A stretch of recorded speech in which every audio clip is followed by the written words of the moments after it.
Hey everybody, we're back and we're ready to talk about the next phase of the sculpture project. So by now we have completed our first part, which is starting off with a two-dimensional object and just a sheet of paper, sheet of crystal, applying a geometric pattern to it, and then through a series of cutting and folding, created something, again, just an abstract, low relief sculptural piece. And so now what I want you to think about is what you've created. Think about the qualities of it. Think about how it can be manipulated to, again, understand it in different ways. And so I was actually looking at mine, and as you can see here, looking at it from underneath here, it was reminding me of a tree canopy. So I took a couple snapshots, and as you can see here, just looking up at it from below.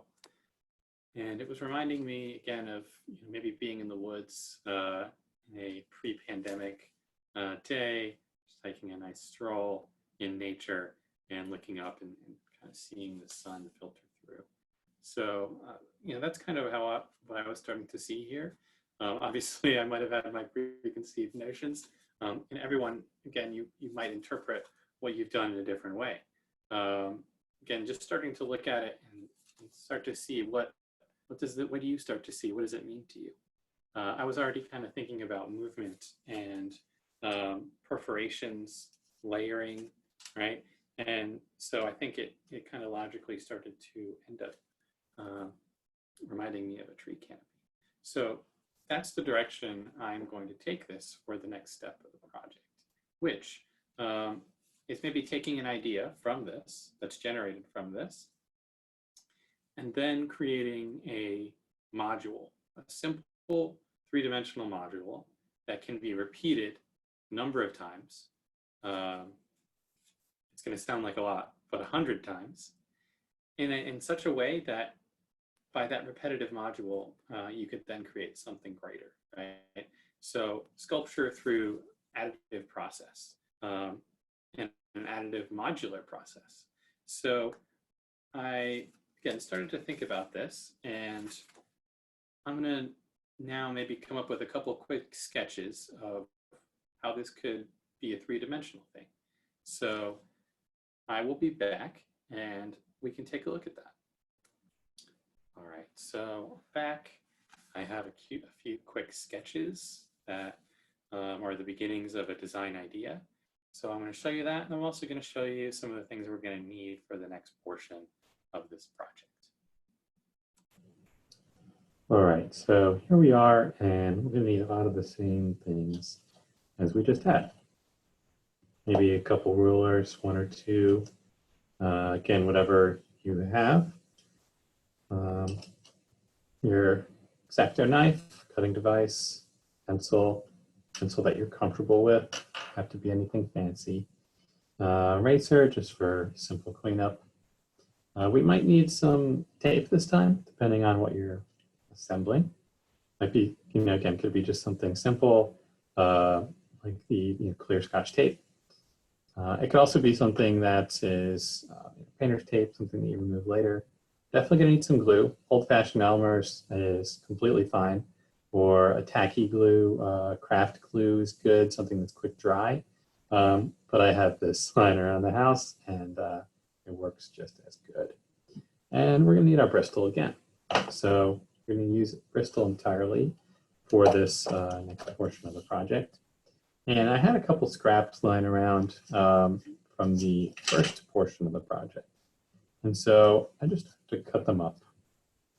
And started to, again, just draw some diagonals on them, cut them up, and I came up with this.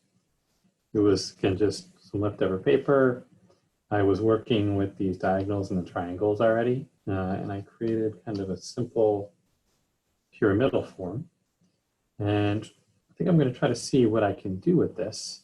Again, abstracting it possibly into something like a tree canopy. And the intention of this portion of the project is to create a three-dimensional sculpture that will serve as something that is habitable. So again, this can be a sculpture that can be experienced. Ideally this would be a full-scale sculpture. So it'd be something I can walk through or underneath, or, again, it's a large piece, not necessarily something that would be, on a podium, but more something that's to be experienced. So think about it that way. Think about something that's experiential, something that generates itself in a geometric repetitive fashion, and something that is meaningful in some way to you, or something that you're interested in at the moment. It could be picking up on the work you've been doing from project to project. It could also be referencing, things going on in the world. It also could just be how you feel that day. So, again, art, as you're seeing and thinking about for the What is Art project, is really about, what you are thinking about, and ways for you to study things that are meaningful to you, but could be also meaningful to others.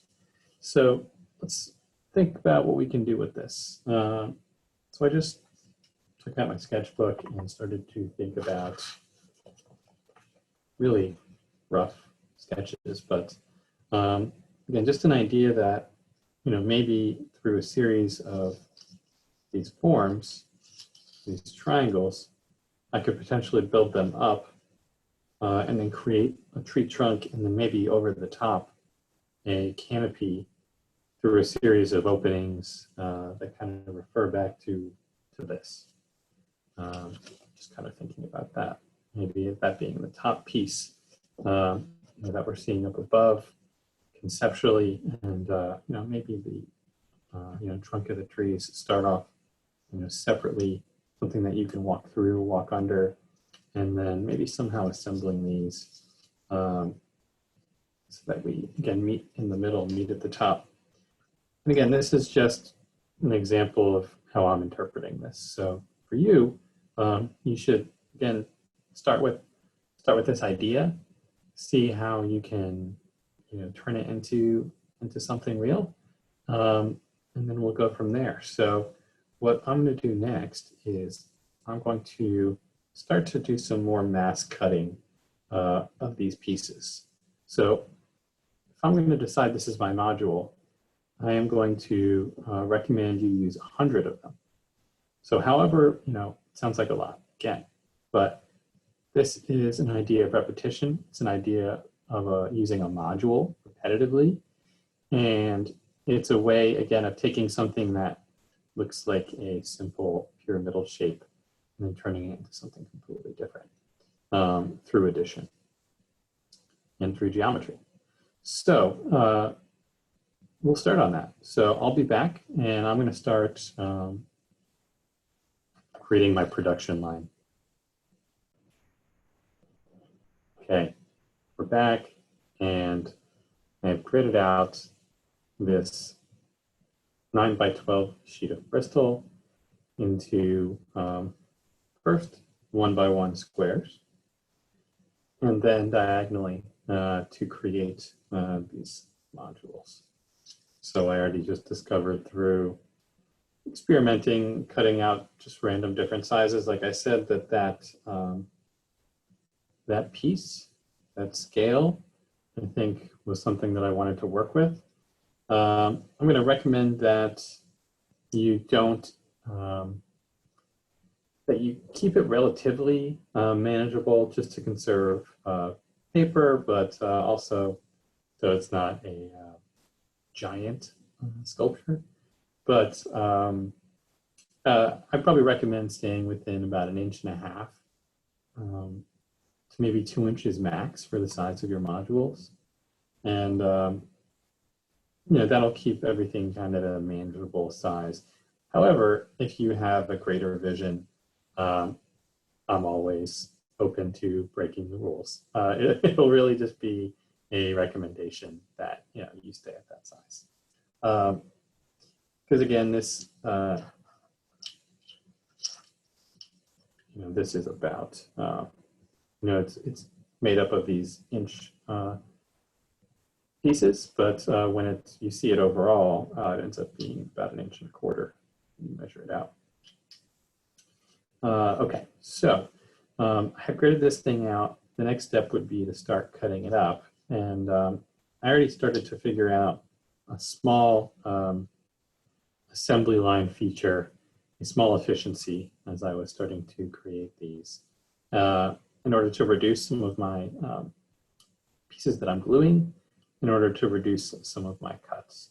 So I noticed, again, I'm using 3 pieces here, that I could realistically just score and fold 2 of them. The third one really should end up being cut. So what I figured out is that when I was going through here, and I have these ones marked right here, if I cut this one, and if I just do a light score and then fold it, that actually creates an efficiency for me.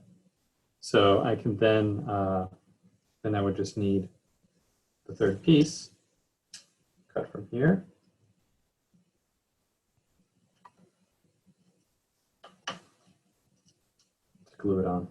You might find a efficiency yourself as you're going through just to kind of speed things up. I'm going to pause and come back after I've made a few of these and just kind of check in.